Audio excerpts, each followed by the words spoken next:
कहानी एक गांव की है जहां गरीबी और ऊंचाइयों का अंतर बहुत होता था। इस छोटे से गांव में एक गरीब परिवार निवास करता था, जिसमें एक छोटी सी पूजा नामक बच्ची बचपन से ही मेहनती और ईमानदार थी। पूजा की माँ, जो भीख में भी गरीबी को अपनाती थी, ने अपनी बेटी को सबसे महत्वपूर्ण शिक्षा दी, समर्पण और ईमानदारी की। वह बचपन से ही पूजा को सिखाती रही कि जीवन में सच्चे समर्पण से ही सफलता मिलती है। एक दिन गांव में एक बड़ा मेला आया। यह मेला गांव वालों के लिए एक बड़ा इवेंट था जो हर साल होता था।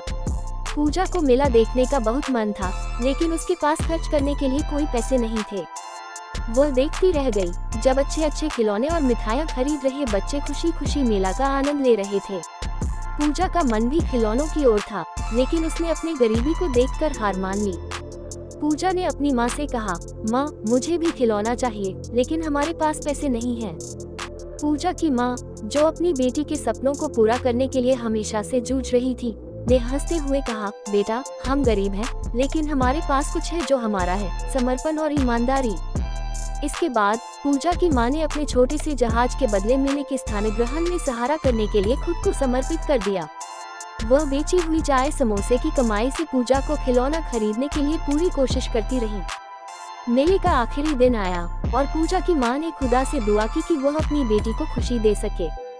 मेला के समाप्त होने के बाद पूजा की माँ ने खुशी खुशी उसे वह खिलौना दिला दिया जो वह चाहती थी।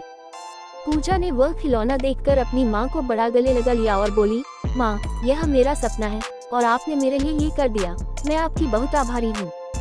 पूजा की माँ ने मुस्कुराते हुए कहा, बेटा, समर्पण और ईमानदारी से ही हमेशा अच्छी चीजें मिलती हैं। मेरे लिए तुम्हारी खुशी सबसे महत्वपूर्ण है। इस कहानी से हमें ये सीखने को मिलता है कि समर्पण और ईमानदारी की भावना से ही असली खुशी मिलती है। गरीबी के बावजूद पूजा और उसकी माँ ने अपने समर्पण की मदद से खुद को और अपने प्यारे से बच्चे को खुश किया। इस कहानी से हमें ये भी सीखने को मिलता है कि कभी कभी हमें कुछ छोड़ना पड़ता है ताकि हम अपने सपनों को पूरा कर सकें।